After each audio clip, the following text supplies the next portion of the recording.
कि धनुष यज्ञ सुनी रघुकुल नाथा, हर्ष चले मुनिवर के साथा। हर्षित होकर के गुरु जी के साथ चल दिए। अब जब चले तो रास्ते में उन्हें एक स्थान दिखाई दिया, आश्रम एक दीख मग माही, खग मृग जीव जंतु तह नाही। एक आश्रम दिखाई दिया, लेकिन वह आश्रम कैसा था? आश्रम तो था लेकिन ना वहां कोई जीव था ना जंतु था, कोई नहीं था। और आश्रम में जब तक कोई रहे ना तब तक वह आश्रम नहीं कहलाता। वह आश्रम रमणीक तो था, सुंदर तो था, लेकिन उसके साथ साथ भयावह भी था। भयावह क्यों था? क्योंकि उस आश्रम में कोई था नहीं। अच्छा, किसी का भी घर हो, बिल्डिंग हो, महल हो, जब तक उसमें कोई रहता है तब तक तो वह बहुत अच्छा लगता है, और अगर उसमें कोई व्यक्ति नहीं रहता तो वह एक खंडहर हो जाता है, वीरान हो जाता है। उसमें आदमी कहता है कि उस घर में मत जाना, वहां भूत रहते होंगे। उस घर में कोई नहीं रहता, वहां कौन रहता होगा? भूत रहते होंगे, चुड़ैल रहती होगी, लग जाएंगे भूत, फिर झड़वाने जाना पड़ेगा, फिर बाबा जी को किसी को ढूंढना पड़ेगा झड़वाने के लिए। तो ऐसा आश्रम है। कहने लगे गुरुदेव ये आश्रम तो बड़ा सुंदर है, लेकिन यह भयावह क्यों लग रहा है? यहाँ पर कोई जीव जंतु नहीं है, कोई मनुष्य नहीं है, केवल इस आश्रम के द्वार पर एक पाषाण शिला रखी हुई है, एक शिला है, इसका कारण मुझे बताइए। तब विश्वामित्र जी ने रघुनाथ जी को कारण बताया, गौतम ऋषि जी और अहिल्या की कथा सुनाई। कहने लगे कि राघव यह अपने पति के श्राप के कारण यहाँ पर शिला के रूप में है। ये एक सुंदर नारी थी, इसको स्वयं ब्रह्मा ने बनाया था, और ये बड़ी सुंदर नारी अहिल्या थी, लेकिन अपने पति के श्राप के कारण ये शिला बन गई। और राघव इस शिला का उद्धार और कोई नहीं, आप ही कर सकते हैं। राघव जी ने कहा कि मैं कैसे कर सकता हूं गुरुदेव? राघव जी आप तो सब कुछ जानते हैं, जानकर भी अनजान मत बनिए। राघव जी ने कहा कि नहीं गुरुदेव आप बताइए। कहने लगे कि इसका उद्धार कोई नहीं कर सकता, आप कर सकते हैं। आप एक बार अपने चरण इस शिला पर रख दीजिए, इसका उद्धार हो जाएगा। राघव जी ने कहा कि देखिए महाराज आपकी सब बातें ठीक हैं, लेकिन मैं इनका तो उद्धार कर दूंगा और स्वयं के ऊपर पाप कैसे ले लूं? एक तो ये नारी, ऊपर से ऋषि पत्नी, अगर मैं इनके ऊपर चरण रखूंगा तो मुझे पाप लगेगा। विश्वामित्र जी ने कहा कुछ भी हो राघव, उद्धार तो आपको करना पड़ेगा। यही वार्तालाप चल रहा था, उसी समय पर हवा का वेग आया और राघव जी ने अपने चरणों को जरा सा उठाया, और जो चरणों के नीचे की धूल थी वही जाकर के उस पाषाण पर पड़ी। और जैसे ही राघव जी की चरण रज उस पाषाण पर पड़ी, उसी समय पर वह शिला नारी के रूप में हाथ जोड़ करके भगवान के सामने खड़ी हो गई और स्तुति करने लगी। क्या कि परसत पद पावन शोक न सावन प्रगट भई तब पुण्य सही। परसत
बोल नहीं पा रहे। क्यों? क्योंकि जिनके प्रतीक्षा में मैं इतने जन्मों से यहाँ पर पाषाण के रूप में हूँ, आज वो स्वयं आ गए, आज मुझे उनके दर्शन प्राप्त हो गए। आज मुझसे बड़ा बड़भागी कौन होगा? अहिल्या जी मन में सोचती हैं कि अब केवल देखने से काम बनने वाला नहीं है, कुछ बोलना भी पड़ेगा। तब उन्होंने मन में धीरज धरा और राघव जी से कहने लगी, क्या? मुनि शाप जो दीना अति बल कीन्हा, परम अनुग्रह में जाना।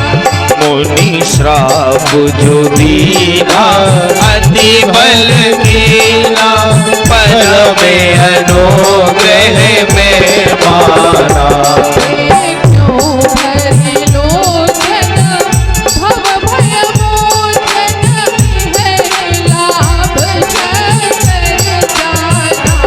देखो भर लोचन भय मोचन, यही लाभ शंकर जाना। प्रभु मोरी मैं मति भोरी, नाथ न विनती प्रभु मोरी मैं मति भोरी, तार न कर नरियारा। पद कमल परागा रस अनुरागा, मन मम मधुप करहि पाना। पद अनुरागा अति अनुरागा।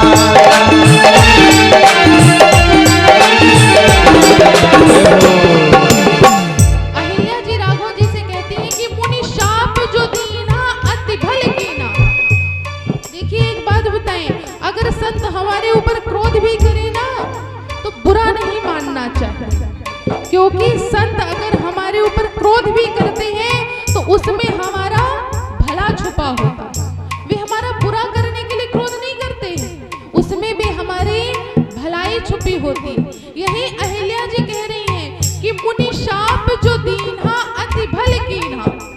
जो मेरे पति ने गौतम ऋषि जी ने मुझको श्राप दिया है, वो मेरे ऊपर बहुत बड़ा उपकार किया है। अगर वे मुझे श्राप ना देते, मैं पाषाण की ना बनती, तो आप मेरा उद्धार करने के लिए मेरी कुटिया तक ना आते। बहुत मैं भाग्यशाली हूँ कि मुझे ऐसे पति मिले जिन्होंने मेरा इतना बड़ा उद्धार किया, मुझे स्वयं भगवान के दर्शन कराए। मैं उनकी बहुत बड़ी आभारी हूँ, उनको बहुत बहुत धन्यवाद देती हूँ। और हे करुणा निधान, और मैं आपसे यही विनती करती हूँ, अगर जीवन में मैंने कोई भी पुण्य किया है, कुछ भी सत्कर्म किया है, तो मुझे और कुछ नहीं चाहिए।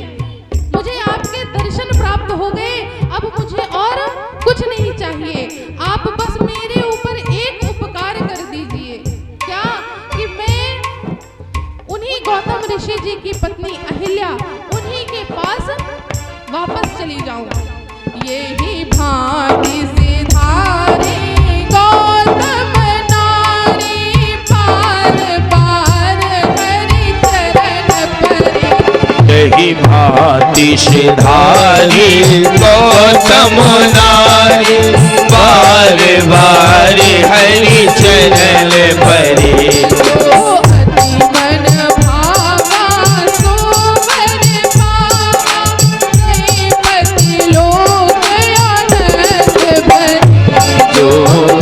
बल भावा सो बल पावा, कई पति लोग आनंद भरे।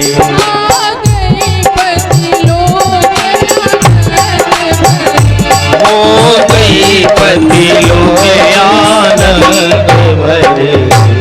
इस प्रकार से राघव जी से प्रार्थना करी कि मुझे उन्हीं गौतम ऋषि जी के पास भेज दीजिए। राघव जी ने उनकी विनती स्वीकार करी और अहिल्या जी को गौतम ऋषि जी के पास भेजा। यहाँ पर अहिल्या जी के उद्धार करके राघव जी आगे बढ़े। तो एक बार पूरे भाव और श्रद्धा के साथ बोल दे अहिल्या माता की जय हो। राघव जी सरकार की जय हो।